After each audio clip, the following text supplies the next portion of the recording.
আমার মায়ের হাতের এই কাতলা মাছের রান্নাটা আমার ভীষণ পছন্দের একটা রান্না। মা একদম সাধারণ কিছু উপকরণ দিয়ে এই রান্নাটা করে থাকে প্রায়। চলো আজ আমি তোমাদের সাথে এই রান্নাটা শেয়ার করি। রান্নায় লাগা উপকরণগুলো সবই ডেসক্রিপশন বক্সে দেওয়া আছে। মাছগুলো আগে থেকেই ধুয়ে নুন মাখানো ছিল, এখন শুধু হলুদ গুঁড়ো মাখিয়ে রাখা হলো।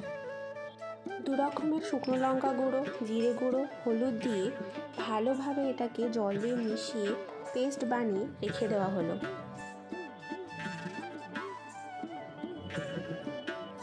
কড়াতে সর্ষের তেল দিয়ে ভালোভাবে সর্ষের তেলটাকে গরম করে নিয়ে তাতে আলুগুলো দিয়ে দেওয়া হলো, সাথে দেওয়া হলো স্বাদ মতো নুন।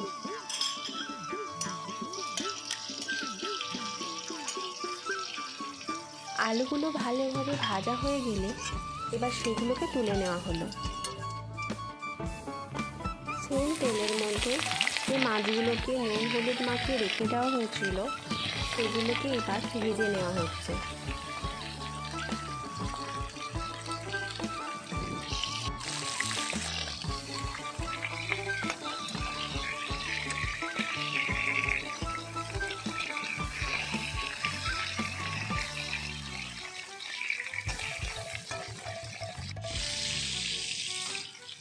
মাছগুলো ভাজা হয়ে গেলে এবার সেগুলোকে তুলে এক সাইডে রেখে দেওয়া হলো।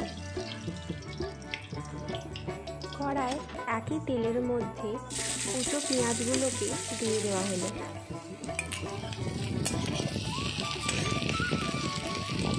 এর মধ্যে তেজপাতা, শুকনো লঙ্কা, থেতো করে রাখা দারচিনি, লবঙ্গ, এলাচ এবং ঘি আর 1 চামচ চিনি সব একসাথে দিয়ে দিল মা।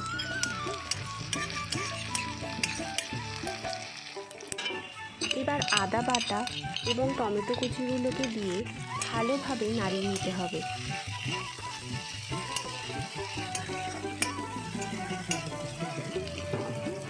ভাজা আলুগুলোকে দিয়ে তাতে যে মশলাটা তৈরি করে রাখা হয়েছিল সেই মশলাটা দিয়ে দেওয়া হলো, সাথে দেওয়া হলো নুন।